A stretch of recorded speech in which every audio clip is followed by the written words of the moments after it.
So we began our explanation of the logical model at the first star of Wu-De, using our honesty to accept that this path is ultimately about violence. That's the context of everything that we do in terms of training. It's what keeps everything on the right tracks. And being brutally honest, we've accepted that that's the way it is, and those people who can't accept that are not coming on this journey with us. And that doesn't mean that everyone's got to go to the ultimate degree, that everyone's going to end up fighting in the UFC or something like that. I'm certainly not going to.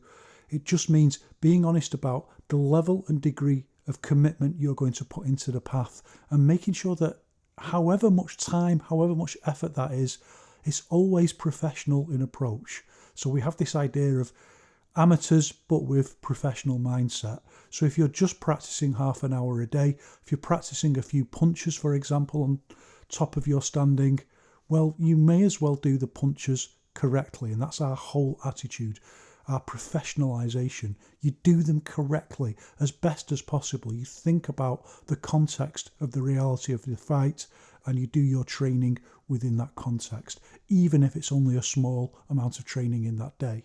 And I'm just mentioning that again because I think, again, this is a massive source of confusion for people. People are thinking, well, I just want to do a bit of training, a bit of amateur training. That's absolutely fine. Just like people do a bit of MMA training or a bit of Muay Thai training. But they do everything right. Even if they just do a small amount of training, that amount of training that they do, the techniques are right, the practice is correct, and everyone does everything in the most professional way that they can, even if you're just doing half an hour a day. And that also doesn't mean that you've got to do it to a level of exertion that's beyond your capacity. Within your means, within your capacity, doing everything as well as you possibly can. And that's all based around being completely honest with yourself. What in Yiquan we call the Yiquan version of Wu-De. It doesn't forbid all the other elements that we associate with Wu-De, but honesty is the foundation. I just saw an excellent interview with the amazing sprinter Michael Johnson, who was talking about his success being based on his brutal honesty. And he says something very interesting, that brutal honesty builds confidence. And he's a man of immense integrity, by the way. He's the man who handed back an Olympic gold medal when it was discovered that another member of his relay team was a drugs cheat. And he says, brutal honesty builds confidence because it's not just about identifying things that are wrong. It's about recognising what you can do. And if you recognise what you can do, then you're confident to do it again. And I think for us, there's lots of things that could be applied to. But think about, for example, the levels and degrees of sparring. Once you understand, yeah, I can do that, I can take it up to that level, then you're confident doing that. In any case, we've moved on from that star and we've travelled right across the constellation towards the star that, for me, is someone in the shape of the basic holding the ball posture. That's what that star looks like for me, because we're moving to the idea of whole body unified force. And we've discussed that idea quite a lot, so I'm not going to rehearse all of that, obviously. What I want to talk about is how it then starts linking in to practical fight training. And here you've got to make a decision. You've got to be brutally honest again, and you've got to decide what you think each one's really about. So we've discussed all this kind of stuff before. There's the belief that you're going to get some kind of exotic force through standing. And then there's the truth, which is that you're going to learn how to use your body in harmony with the laws of physics and the realities of physiology. And this fork in the road takes some people in one direction, takes some people in another direction. These days, to be honest, I'm not that bothered about people who go in that direction of the exotic forces and these demonstrations that I've talked about before of magical powers and so on. Doesn't make any difference to me and my path. It doesn't make any difference to the truth. It doesn't make any difference to my level. And 99% of the people who believe in that stuff have found exactly what they're looking for. And it's an important thing in their life, so it doesn't make any difference to me. But being brutally honest, that path is a lie, so you can't go any further than that. And you certainly can't go further with me. As Wang Shangjai says, you've got to disappoint your expectations. Those immortal flying swordsmen that torment the people. The way is not far from the people. And the reality is far more interesting, and it's a far more rewarding journey. Once we've accepted that and we set out on that branch of the path, then we have to start thinking about the realities of violence, not again from this kind of street self-defense concept, very often wrapped up in these toxic masculine fantasies about street fights and so on, but from a scientific perspective. How do you generate force, real force? How do you hit with power? Now, there are other kinds of things involved with martial arts. We know that there's using the opponent's force against them. There's stuff that's more closely related to wrestling. There's stuff around push hands.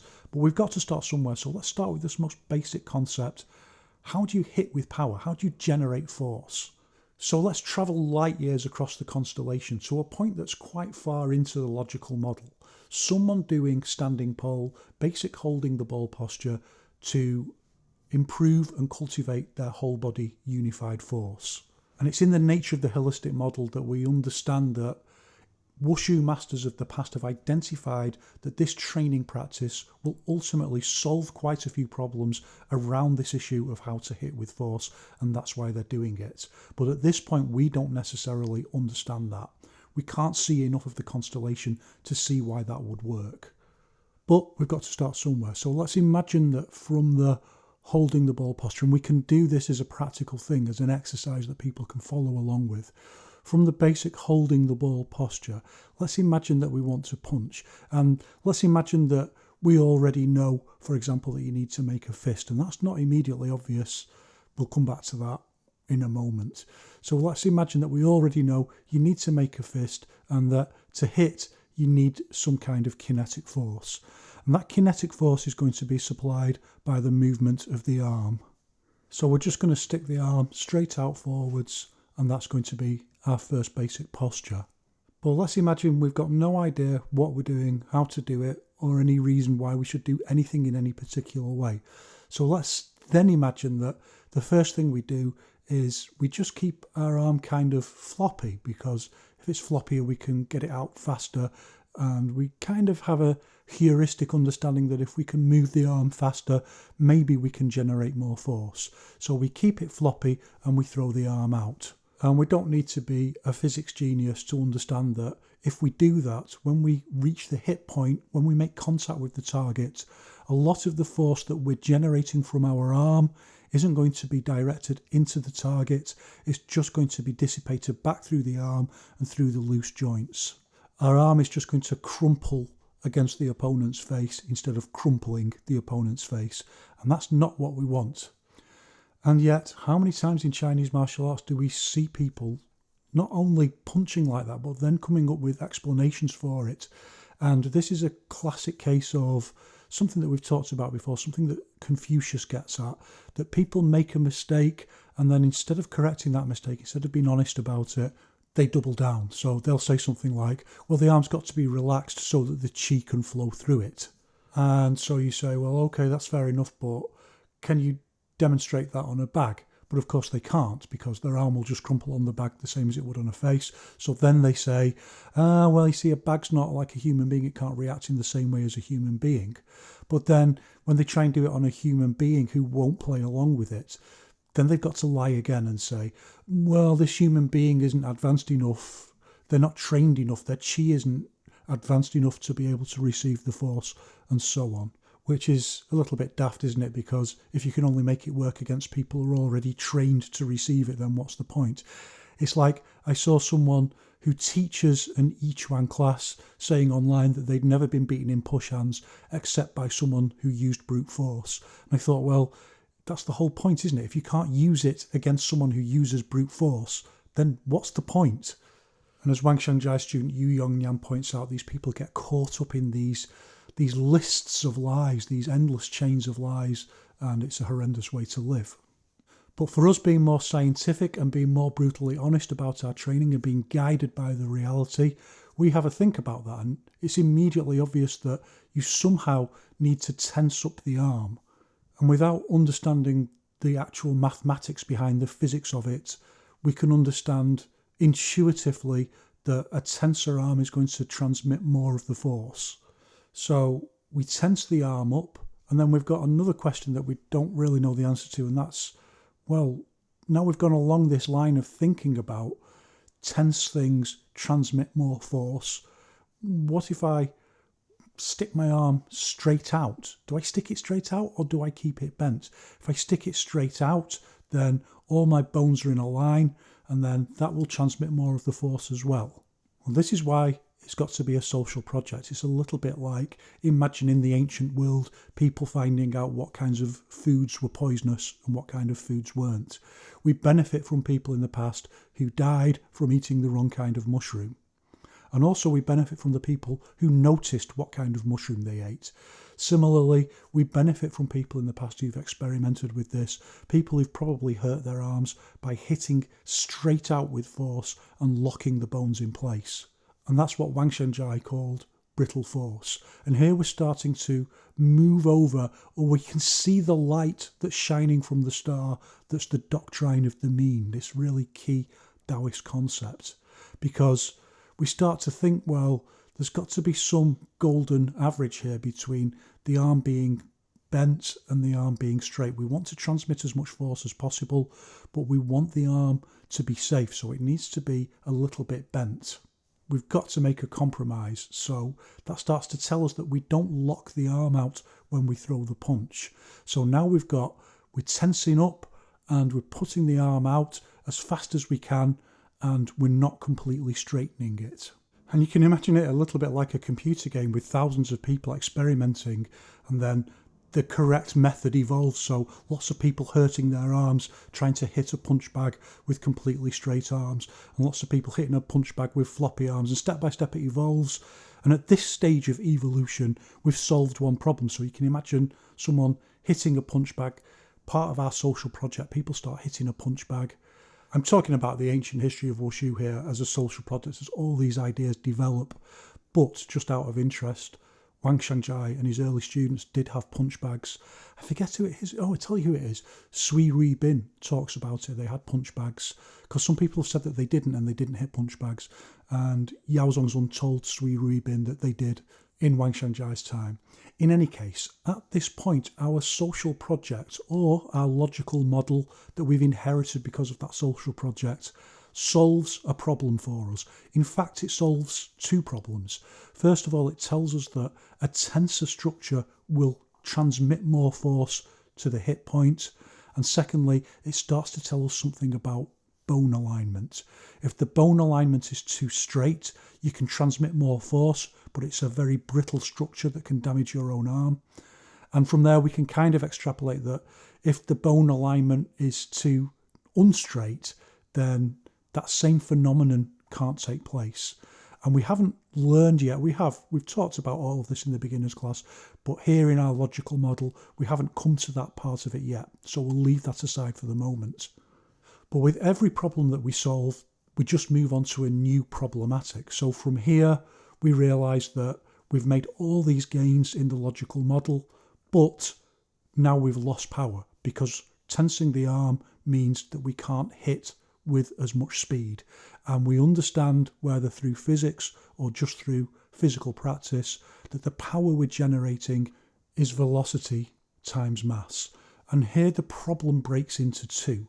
So on the one hand, we realise that we're only dealing with the mass of the arm. We're just generating kinetic force from the arm. And secondly, we've got to think about, well, how do we get our speed back? We've lost all that speed that we had when our arm was relaxed. We've gained the transmission of force, but we're not generating as much force as we were before. And our overall paradigm, our brutal honesty about violence and sports science, tells us that our mission is to work out how to generate the absolute maximum amount of force that a human body can. That's our problematic at this early stage of the logical model. And we can only talk about one thing at a time, so let's talk about the idea of mass, and then later on we can talk about the issue of velocity. So we realise that we're only punching with our arm. The kinetic force that's being generated is just being generated by the muscles of the arm. The rest of the musculature, bone structure, weight of the body is just holding us in place. Other than that, it's not really contributing anything of value to the punch. So the problematic that the logical model has to solve at this point is how to get more of your body mass into that punch. And there's various ways of doing that. One is what we call compensatory force, which is using a step, putting a step behind your punch. That's how Yiquan solved this problem. But it's ultimately quite a primitive solution because you don't always want to use a step and you don't always want to step forwards. But for us thinking about how would we solve this problem, or for the logical model taking a step forwards in our thinking, how do we solve this problem? So the first thing we would probably think of is to apply the same solution that we used before and tense our whole structure. So just tense the whole body, tense all the muscles in the body, and then try and throw a punch. And this is what a lot of people do. So this is the kind of thing you will always see when you see a big muscle man who hasn't got any boxing technique trying to hit a punch bag. Just tensing all the muscles becomes the technique because the mind cannot comprehend of any other way of doing it.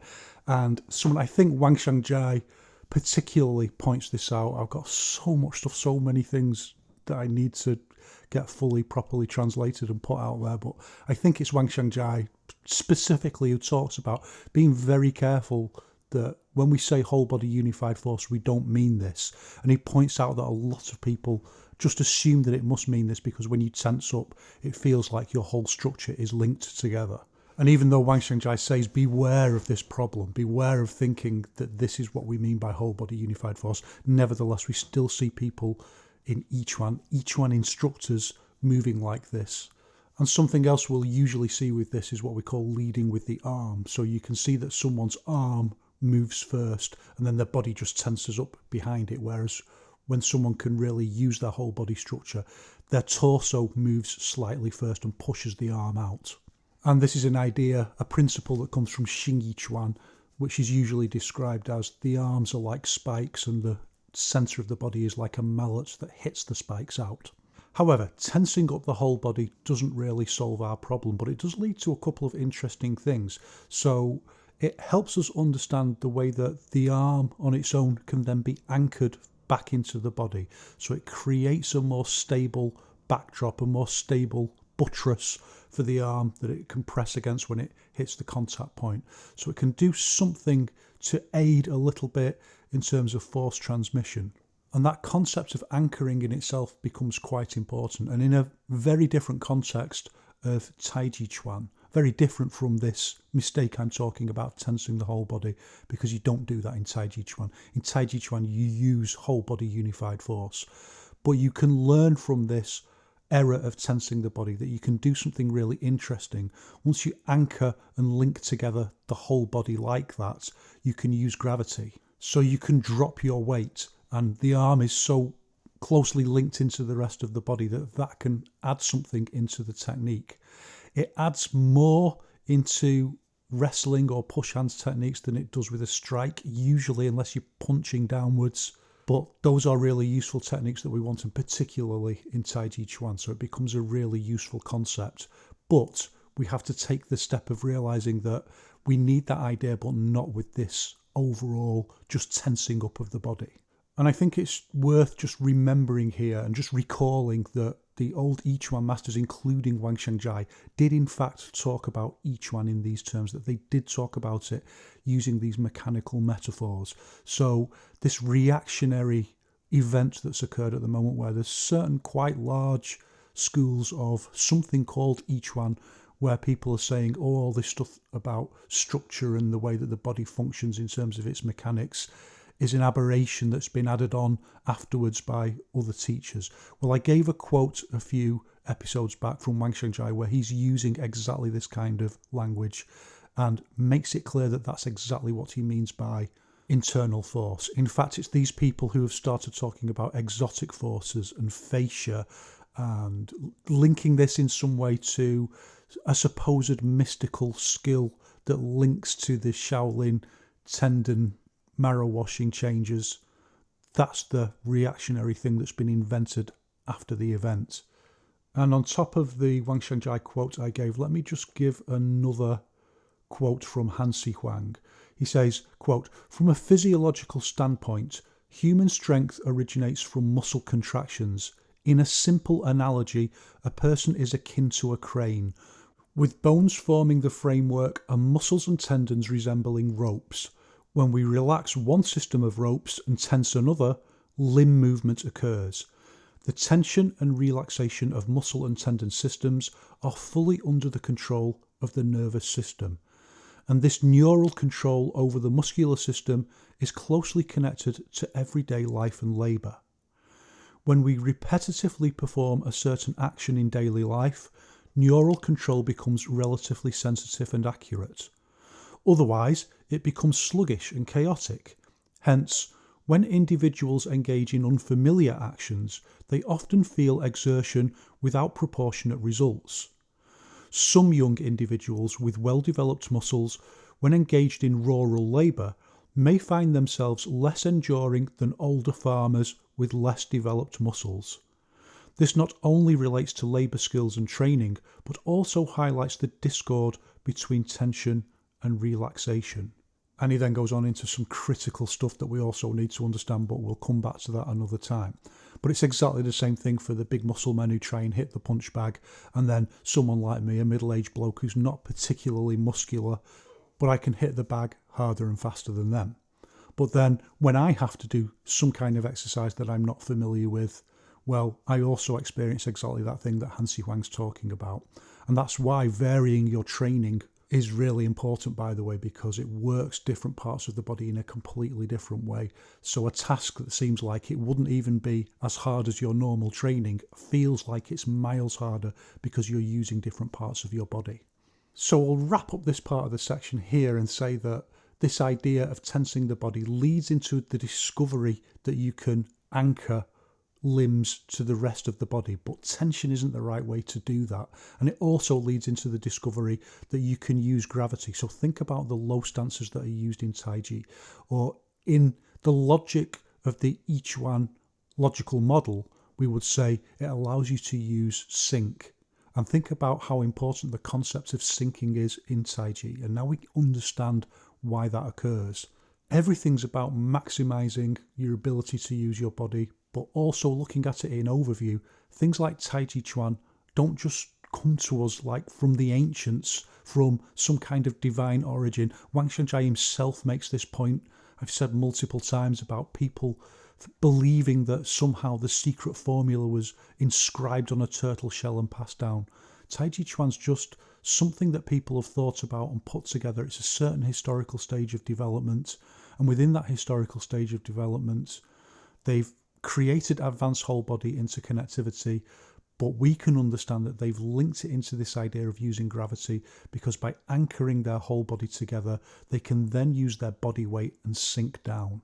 In Yiquan, we're going to take that much further. In fact, we're going to liberate ourselves from the overriding necessity of using sync, which from a historical perspective is an amazing advancement in our understanding of Neijia, but from an Yiquan overall perspective, we would say that the significant emphasis on sync is a characteristic of wrestling type martial arts, or martial arts that are going to use things like push hands, because you can use gravity to push down and manipulate the opponent's weight. So in Taijiquan, although of course they use open, close, rise and sink, and of course it's not just about push hands or wrestling type techniques, nevertheless there is this significant emphasis on sync.